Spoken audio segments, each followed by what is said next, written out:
So, one of the things that really actually surprised me as I was healing from abuse and learning more and getting to a healthier place was how intolerable most music and movies and like media became to me. It became very uncomfortable to watch or to listen to like these songs and these movies and these TV shows because so many of the songs and the movies and the TV shows are idolizing and romanticizing toxicity. And not only that, but I realized that, oh, a lot of these are basically wish fulfillment on the part of the person. So you, as a victim of abuse, maybe watch a movie with someone who's a victim of abuse, but they have their big moment, their monologue speech, and everyone realizes, oh no, we were wrong, and the abuser is like, I can't believe I was like this, and there's this triumphal moment from the from victim to victor. And then I realized that that was a wish fulfillment fantasy on the part of the people creating that media, and that it's not true, because I don't know one victim who's had the monologuing moment and actually ever had that response. Not one. And in fact, if you can even get through a monologue, that's kind of an accomplishment because most abusers will cut you off and start arguing with you. So they're not going to, you're never getting the chance usually to get through like a 5 minute, 5, 10 minute triumphal monologue. You're in a lower status position as far as they're concerned. They don't have to listen to you. You have to listen to them. Anyway, so I started noticing the way that the emotions were driving what people are doing, regardless of reality.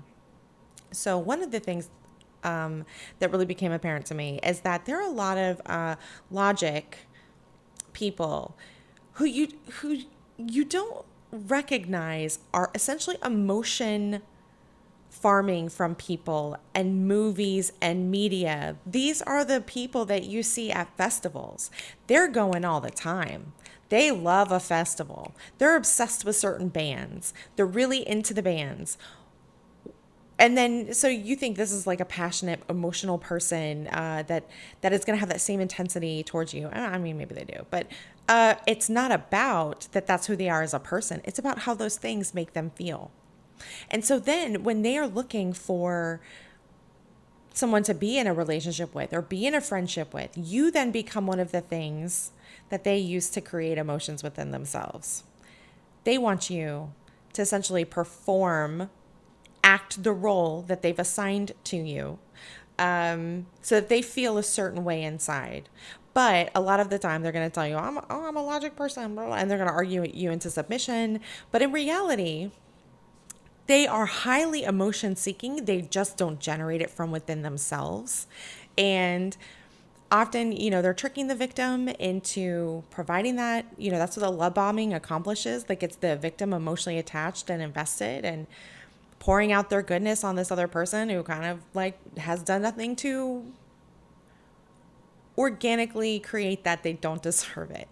And that's why you get the complaints when they start treating you badly because they don't respect you. That's not why they're in a relationship dynamic with you. That's not why they're your friend. That's not why they're your parent. They don't respect you. Your job is to produce and supply something to them. So regardless of how they treat you. So you're going, well, why would, they're like, you've changed. They're like, yeah, because you're treating me terribly. And I'm sad now. And I'm angry. And it's now your fault for being sad and angry. That's a character deficiency on your part. It has nothing to do with them. Because you are not a human being to them. They are chasing the emotion. And unfortunately for the victims, they can also be chasing the emotion that they're trying to get. That has nothing to do with reality either. So like when you're going back to your parents over and over again, hoping that this time they'll be a loving parent, or hoping this time that the friend's going to be nice to you, or hoping this time the abusive partner will love you again and treat you the way they used to treat you. And so everyone's chasing this emotional feeling. And the abusers have divorced the emotion from what creates the emotion. They've commodified the emotion. You know, I'd be interested. I'm not saying all, but there's a lot of these people that I know that are really into like drugs and altered states of mind. It's the music, it's the drugs, it's the alcohol, it's the whatever. They want to feel a certain way, and they like to take the shortcuts to do it. And often those shortcuts include other people. So that's one thing that is so important for victims in their healing, is to get to a place where not only are you generating your own emotional state, your own feelings. Like, yes, maybe we just thought with another person and we are sharing our emotional states, but you're not depending on them to provide you with something that they never even provided it in the first place. Because that's what they're doing to the victim.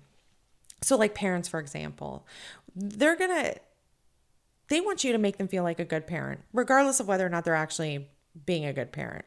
So that's why they push so hard for, well, why don't you call me? Why don't you talk to me? Why don't you visit me? Why don't you blah, blah, blah.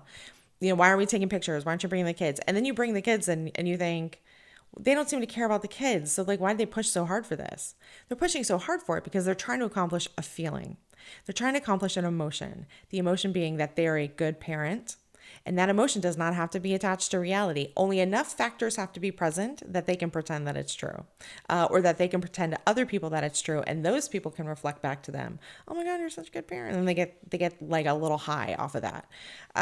So when you're dealing with like a logic person, and you're confused because you thought that there's like this strong emotion between you, this could be legitimately like what's happening.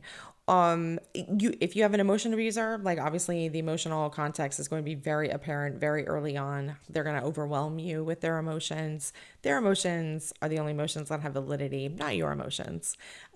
So we want to be in like this integrated place where we're aligned with reality, and also like, yes, we're feeling our feelings, but the feelings aren't like driving the car, but also we're still able to access them. We know how we feel, and we're not overwhelmed and swamped by the immensity of those feelings.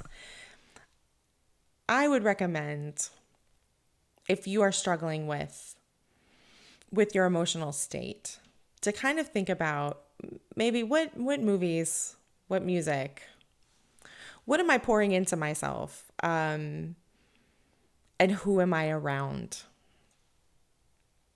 It's that quote, before you diagnose yourself with depression, just make sure you're not surrounded by a bunch of assholes. Anyway, I hope this makes sense, and I'll talk to you next time.